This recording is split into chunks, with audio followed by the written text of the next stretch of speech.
भारतीय वजीर आजम नरेंद्र मोदी अचानक जो है वो पाकिस्तान पहुंच गए।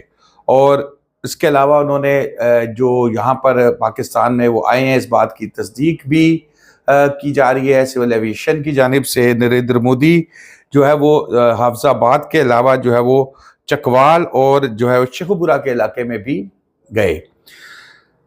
इसके अलावा मैं आपसे जो बात करूंगा वो ये है कि एक और कश्ती डूब गई है और लीबिया के मुकाम पर ये डूबी है। 65 खानदान जो है वो इस वक्त शदीद दुख का शिकार हैं, क्योंकि उस कश्ती में 65 लोग सवार थे।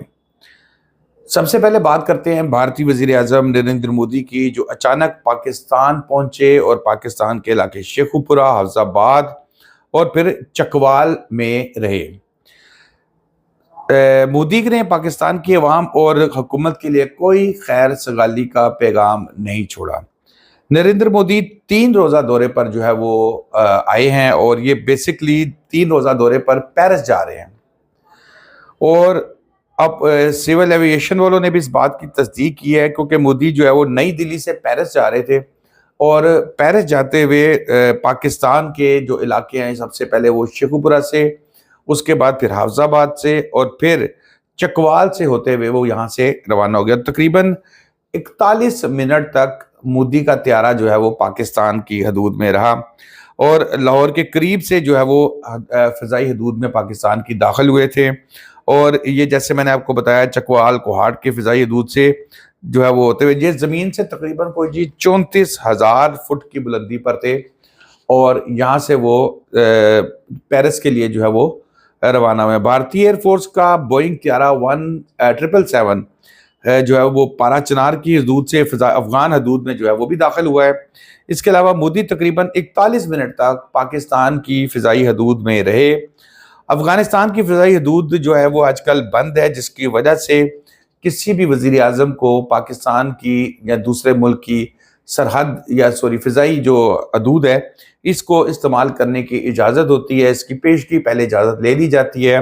तो नरेंद्र मोदी की तरफ से भी जो है वो इजाज़त ली गई थी, जिसके बाद वो पाकिस्तान की हदूद में दाखिल हुए और यहाँ से रवाना हो गए। बाकी जो हालात बेहतर होने वाला बज़ाहिर ऐसा कोई चांस नहीं लग रहा, क्योंकि मोदी का एक जो स्टाइल है वो समझता है कि वही सब कुछ डोमिनेट कर रहा है। तो पाकिस्तान वाले अल्हम्दुलिल्लाह, हमारी फोर्सेस हैं, हमारी हुकूमत है, वो अपने कदमों पे खड़ी है और बड़े बेहतरीन तरीके से अपने मुल्क का दिफा भी जानती है।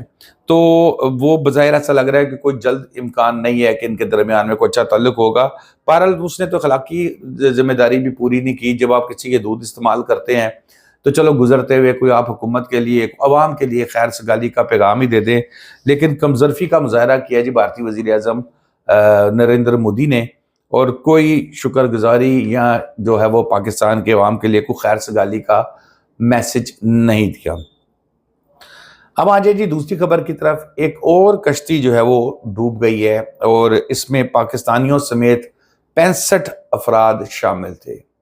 लीबिया के करीब जो ये समुद्री हदूद के अंदर ये हादसा पेश आया, जिसमें वो कश्ती डूबी है और सफारत खानों ने इस बात की तस्दीक कर दी है।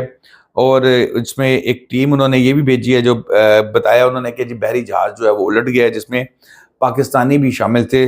तराबलस में पाकिस्तानी सफारत खाने ने फौरी तौर पर टीम जो है वो जाविया अस्पताल में भिजवा दिया, ताकि वहाँ पर शनाख्त की जाए कि इन 65 लोगों में से पाकिस्तान से कौन है और पाकिस्तान के अलावा दूसरे ममालिक से जो लोग भी शामिल हैं। कोशिश की जा रही है कि पाकिस्तानियों की शनाख्त कर ली जाए। ये कश्ती उलटने के हादसे ये अल्लाह माफ़ करे बड़े खौफनाक होते जा रहे हैं और ज़्यादातर मैंने इस पर एक पूरा वीलॉग भी किया था कि डंकी के हवाले से। तो इसमें ज़्यादातर पाकिस्तान, बांग्लादेश, श्रीलंका, भारत, इनके शहरी जो है वो शामिल होते हैं, जो पैसे भी अच्छे खासे देते हैं, लेकिन ज़ाहिर है वीज़ा लगने की उनकी उम्मीद नहीं होती, तो वो खुफिया रास्तों से होते हुए वो डंकी जिसको करना कहते हैं, वो बग़ैर वीज़े के, बग़ैर पासपोर्ट के वहाँ से दूसरा अमेरिका, पेरिस, इटली यहाँ पहुँचने की कोशिश करते हैं। और लोग देख भी रहे हैं कि हादसात बढ़ते जा रहे हैं। लोग जानबूझ के भी ले जाने वाले एजेंट जो हैं वो मार देते हैं, लेकिन इसके बावजूद समझ से बाला आ रहा है कि क्यों अपने बच्चों को इजाज़त देते हैं या क्यों अपने बच्चों को पैसे देते हैं कि वो इन एजेंट माफिया के हाथों, जिनको स्वयं अपने पास दौलत इकट्ठी करने के, जिनका कोई दूसरा ना उनके पास इंसानी हमदर्दी है, ना उनके ज़हन में कोई और چیز ہے، بس صرف پیسہ کمانا ہے، اور اس کے لیے وہ لوگوں کے خاندان تباہ کر رہے ہیں۔ دوستو اب تک کے لیے اتنا ہی، شاداب ریاض کو اجازت دیجیے، اللہ حافظ۔